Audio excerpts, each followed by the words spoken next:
बृहस्पति, ईश्वर के आशीर्वाद का दूसरा नाम देवगुरु बृहस्पति। अब यही वो देवगुरु बृहस्पति हैं जो ठीक मीन राशि के अपने राशि के स्वामी तो बनते ही हैं और साथ में ये अपने उच्चत्व राशि पर मौजूद रहेंगे। सौर मंडल के ये एक ऐसे ग्रह हैं जिनके अंदर इनका ग्रेविटेशनल पावर अर्थात गुरुत्वाकर्षण की जो शक्ति है वो सबसे ज्यादा होती है।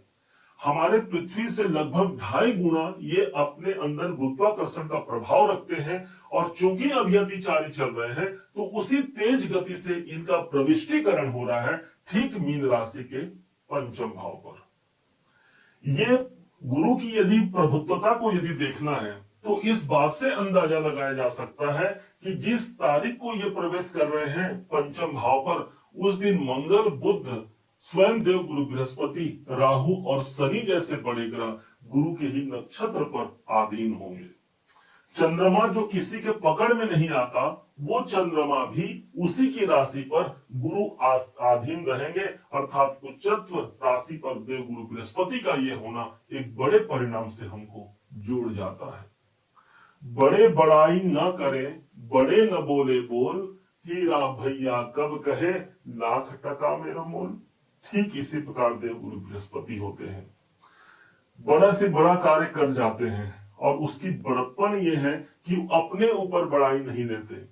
हम सोचते हैं कि राहु हमको बहुत प्रोग्रेस देगा, लेकिन राहु का जो प्रोग्रेशन है, जो बढ़ोतरी है, वो एक दिन आसमान तक पहुंचा जाएंगे तो दूसरे दिन हमको जमीन तक ले आएंगे। लेकिन देव गुरु बृहस्पति एक ऐसे ग्रह हैं जो अपने जीवन में यदि कोई विशालता दे रहे हैं हमको, तो वो लंबे समय तक, चिरकाल तक हमारे जीवन में व्याप्त रहेगा और वही स्थिति आज पंचम भाव पर मिलने जा रही है। इस एक साल के प्रेडिक्शन को जानने के लिए हम 3 भागों में इस प्रेडिक्शन को विभक्त कर रहे हैं, क्योंकि एक बार गुरुदेव यहाँ पर वक्री भी होंगे। पहला जो तारीख होगा वो होगा 18 अक्टूबर से लेकर के 5 दिसंबर सन 2025 तक। इस दरमियान देव गुरु बृहस्पति हमको पंचम भाव पर मिलेंगे और ठीक इनकी दृष्टि 1, 2, 3, 4, 5 पांचवी दृष्टि हमको मिल रही है नवम भाव पर। स्वयं भाग्य के देवता है और भाग्य के घर पर दृष्टि है अर्थात भाग्य उन्नति के लिए एक सबसे बड़ा योजना हो गया हमारे लिए, जहां पर एक बेहतर भाग्य की परिकल्पना को हम पूरा करा पा रहे हैं। हमने अपना मेहनत तो कर लिया, हे ईश्वर अब तेरी बारी है, अब मुझे क्या अंजाम देना है अब तू जाने। यही बात होगी देव गुरु बृहस्पति के पास, जो हमारे भाग्य भाव पर त्रिकोण भाव से त्रिकोण भाव पर अपनी दृष्टि प्रदान कर रहे होंगे। सीनियर उच्च अधिकारियों के संग संबंध मधुर होते हैं और उनके द्वारा भी हमारे जीवन में एक उच्चता की श्रेणी की प्राप्ति होती है। विशेष बात यह हो गई कि इनकी जो 7वीं दृष्टि है वो हमारे लाभ के घर पर पड़ रही है अर्थात लाभ तक भी ये हमको जोड़ जाते हैं। बड़े इनकम, बड़े सोर्स ये हमको दे जाते हैं। कोई इच्छाओं की पूर्ति अधूरी रह गई है, गुरु के पास वो वरदान है जो उस इच्छाओं की पूर्ति को हम तक पहुंचा जाए। सबसे बड़ी बात तो ये हो गई कि गुरु के पास जो इनकी नवम दृष्टि है उसे भाग्यवर्धक दृष्टि मानी जाती है और यही भाग्यवर्धक दृष्टि कहीं और नहीं मीन राशि पर ही पड़ रही है। तो स्वास्थ्य को लेकर के यदि मन अशांत है, किसी कारण से मानसिक अशांति बनी हुई है और चाह करके भी उस मानसिक अशांति का कोई परमानेंट इलाज नहीं हो पा रहा है, तो निश्चय जानिए पंचम भाव हमारे ब्रेन के स्थान पर ही गुरुदेव है अर्थात ज्ञान की वृद्धि तो हो ही गई, साथ में अपने राशि पर ही इनकी दृष्टि पड़ रही है। इसलिए इस भाव को एक सौभाग्यपूर्ण वातावरण में तब्दील करना ही देव गुरु बृहस्पति का ये सबसे बड़ा वरदान होगा। गुरु की प्रभुत्वता अब हमको दूसरे डेट में और अधिक मजबूती से देखने को मिलेगी और वो तारीख होगा ठीक 5 दिसंबर सन 2025 से लेकर के 2 जून सन 2026 तक।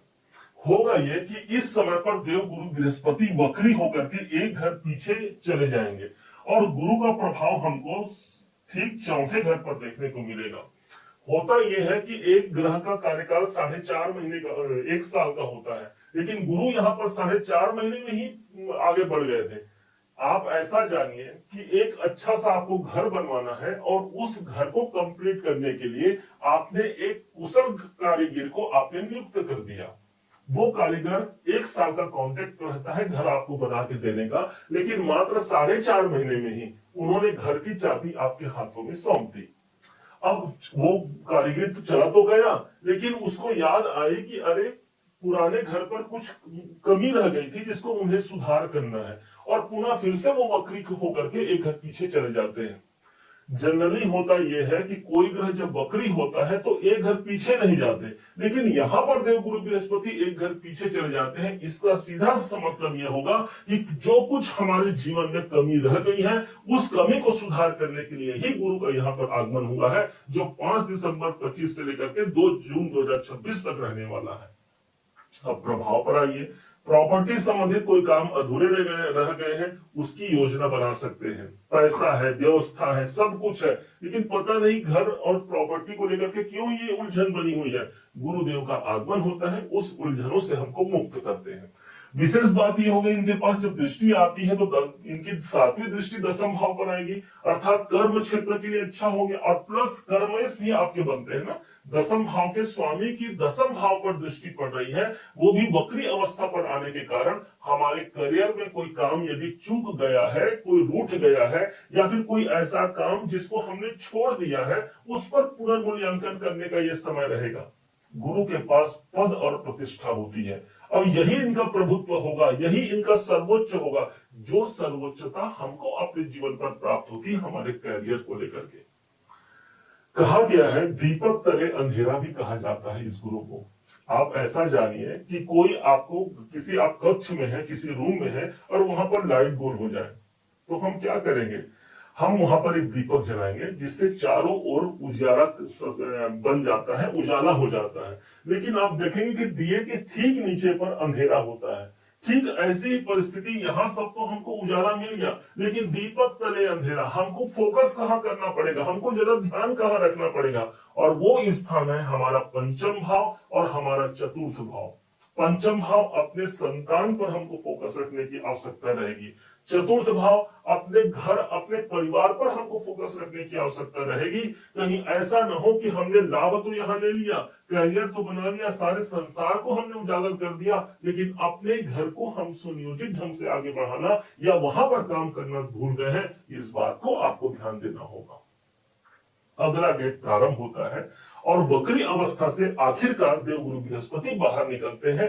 अगला प्रेडिक्शन जो आप लेने जा रहे हैं, ये 2 जून सन 2026 से लेकर के 31 अक्टूबर सन 2026 तक रहेगा। अर्थात अक्टूबर तक इनका कार्यकाल समाप्त होगा। ये पहुंच जाएंगे फिर से इसी स्थान पर जहां से इन्होंने यात्रा की शुरुआत की थी, अर्थात उच्च की स्थिति पर फिर से आ गए हमारे पंचम भाव पर।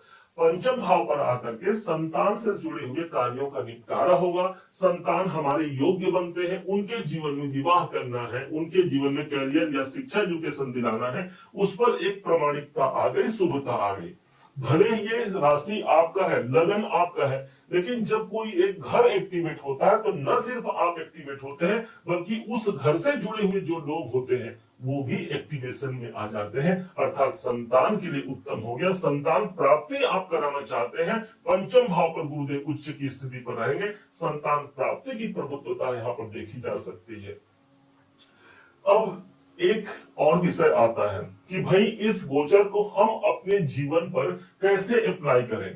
तो ध्यान दीजिएगा, यहाँ पर 5वें घर पर गुरुदेव रहेंगे, अर्थात शेयर मार्केट से भी यहाँ पर लाभ के अवसर मिलते हैं। आप किसी क्रिएटिविटी संबंधी कार्यों में है, वहां पर भी पॉजिटिविटी देखने को मिलेगी। यदि आप शिक्षण संबंधी कार्यों में है, वहां पर भी एक शुभता आ गई।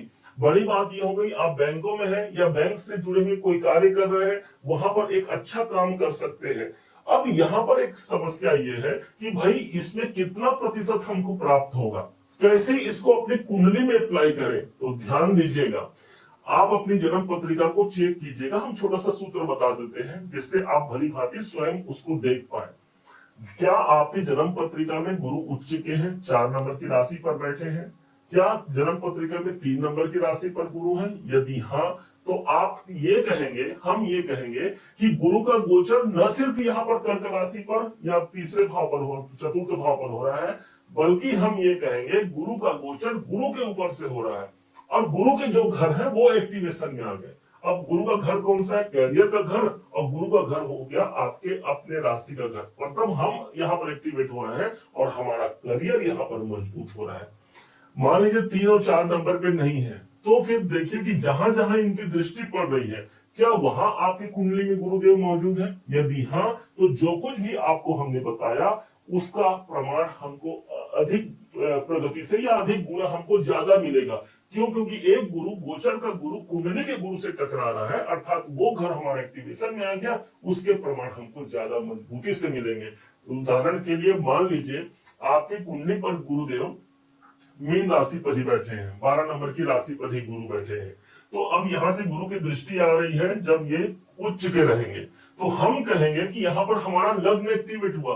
लग्न एक्टिवेट होना इसका मतलब है अनेक प्रकार के सौभाग्य की प्राप्ति करना।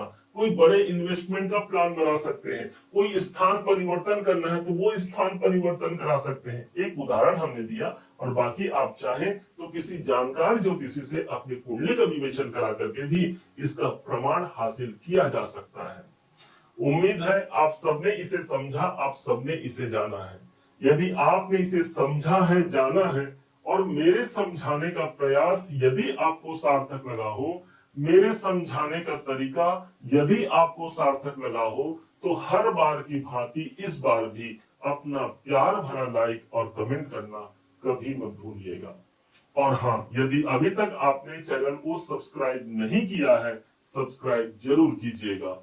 पुनः एक बार फिर आप सभी का दिवस बहुत मंगलमय हो, इन्हीं शुभकामनाओं के साथ। जय श्री राम।